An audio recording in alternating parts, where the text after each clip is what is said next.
Then came together unto him the Pharisees, certain of the scribes which came from Jerusalem. And when they saw some of his disciples eat bread with defiled, that is to say, with unwashed hands, they found fault. For the Pharisees and all the Jews, except they wash their hands oft, eat not, holding tradition of the elders. And when they come from the market, except they wash, they eat not, and many other things there be, which they have received to hold, as the washing of cups and pots, brazen vessels, and of tables. Then the Pharisees and the scribes asked him, Why walk not thy disciples according to the tradition of the elders, but eat bread with unwashed hands? He answered and said unto them, Well hath Isaiah prophesied of you hypocrites, as it is written, This people honoreth me with their lips, but their heart is far from me. Howbeit in vain do they worship me, teaching for doctrines the commandments of men. For laying aside the commandment of God, ye hold the tradition of men, as the washing of pots and cups, and many other such like things ye do. And he said unto them, Full well ye reject the commandment of God, that ye may keep your own tradition. For Moses said, Honor thy father and thy mother, and whoso curses father or mother, let him die the death. But ye say, If a man shall say to his father or mother, It is Corban, that is to say, a gift, but whatsoever thou mightest be profited by me, he shall be free. And ye suffer him no more to do aught for his father or his mother, making the word of God of none effect through your traditions, which ye have delivered, and many such like things ye do. And when he had called all the people unto him, he said unto them, Hearken unto me, every one of you, and understand. There is nothing from without a man that entering into him can defile him. But the things which come out of him, those are they that defile the man.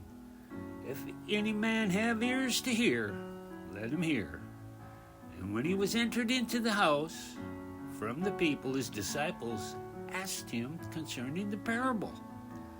And he saith unto them, Are ye so without understanding also? Do ye not perceive that whatsoever thing from without entereth into the man, it cannot defile him? But because it entereth not into his heart, but into the belly, and goeth out into the draught, purging all meats.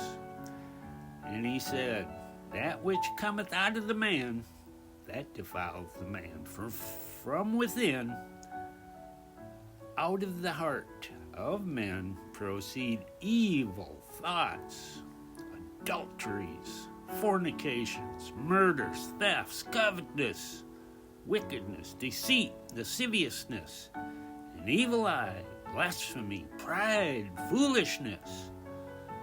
All these things come from within and defile the man. And from thence he arose and went into the borders of Tyre and Sidon, and entered into an house, and would have no man know it, but he could not be hid. For a certain woman, whose young daughter had an unclean spirit, heard of him, and came and fell at his feet. The woman was a Greek, a Syrophoenician by nation, and she sought him, that he would cast forth the devil out of her daughter. But Jesus said unto her, Let the children first be filled, for it is not meet to take the children's bread and to cast it to dogs. And she answered and said unto him, Yes, Lord, yet the dogs under the table eat of the children's crumbs. And he said unto her, For this saying, go thy way, the devil is gone out of thy daughter. And when she was come to her house, she found the devil gone out, and her daughter laid upon the bed. And again, departing from the coast of Tyre and Sidon, he came unto the Sea of Galilee, through the midst of the coast of Decapolis. And they bring unto him one that was deaf, and had an impediment in his speech. And they beseech him to put his hand upon him. And he took him aside from the multitude, and put his fingers into his ears. And he spit, and touched his tongue. And looking up to heaven, he sighed, and saith unto him, Ephphatha, that is, be opened. And straightway his ears were opened, and the string of his tongue was loose, and he spoke plain. And he charged them that they should tell no man. But the more he charged them, so much the more, a great deal they published it. And were beyond measure astonished, saying, He had done all things well. He maketh both the deaf to hear, and the dumb to speak.